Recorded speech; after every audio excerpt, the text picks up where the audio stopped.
Welcome to the world of statistics, where data isn't always as balanced as we might expect. Today, we are diving deep into a fundamental concept that describes the shape of our data: skewness. While most of us are familiar with the famous bell curve, the reality is that real-world data often leans, stretches, and tails off in unexpected directions. Understanding skewness is the first step toward mastering data distribution analysis. Let's start with the gold standard: symmetry. In a perfectly symmetrical distribution, like the normal distribution, the data is mirrored on both sides of the center. In this ideal scenario, the mean, the median, and the mode all coincide at the exact same point. Think of it like a perfectly balanced seesaw. If you draw a line down the middle, the left side is a perfect reflection of the right. But what happens when the balance shifts? Enter positive skewness, also known as right-skewed data. In this case, the tail of the distribution extends further to the right. This happens when a few extreme values, or outliers, pull the average upward. A classic example is household income.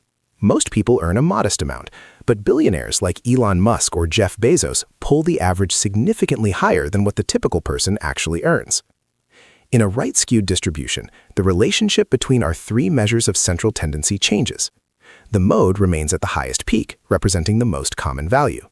The median, which splits the population in half, moves slightly towards the tail. But the mean is the most sensitive. It gets dragged the furthest to the right by those high-value outliers. Therefore, in positive skew, mean is greater than median, which is greater than mode. Now let's look at the opposite: negative skewness, or left-skewed data. Here, the long tail stretches out to the left. This indicates that there are a few unusually small values pulling the average down. A real-world example is human longevity, or the age of retirement. Most people live to an older age, but a few premature deaths create that long tail to the left of the peak. In a left-skewed distribution, the order of our metrics reverses. The mode stays at the peak, representing the most frequent age of death or retirement. The median stays in the middle, but the mean is pulled down toward the lower values. In this scenario, the mean is less than the median, which is less than the mode. Identifying this pattern is crucial for understanding the underlying risks or anomalies in your dataset. But how do we measure this lean with precision? We use the Skewness coefficient. A common method is the Fisher-Pearson Coefficient of skewness. A value of 0 indicates perfect symmetry. If the result is positive, the data is right-skewed. If it's negative, it's left-skewed. Generally, a skewness value greater than 1 or less than -1 indicates a highly skewed distribution, which might require special attention during data analysis. Why does skewness actually matter in the real world? Many statistical models, including linear regression, assume that the data follows a normal distribution.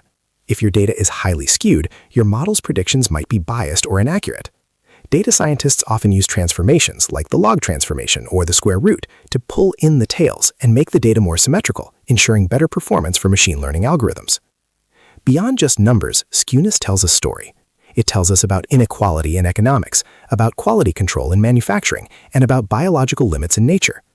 Whether you are analyzing stock market returns or student test scores, asking "which way does my data lean" is one of the most powerful questions you can ask. In summary, skewness is the measure of the asymmetry of a probability distribution. Positive skew leans right, negative skew leans left, and 0 means balance. By recognizing these shapes, you can better interpret the why behind your data and make more informed decisions. Thank you for joining us in this exploration of the curves that define our world.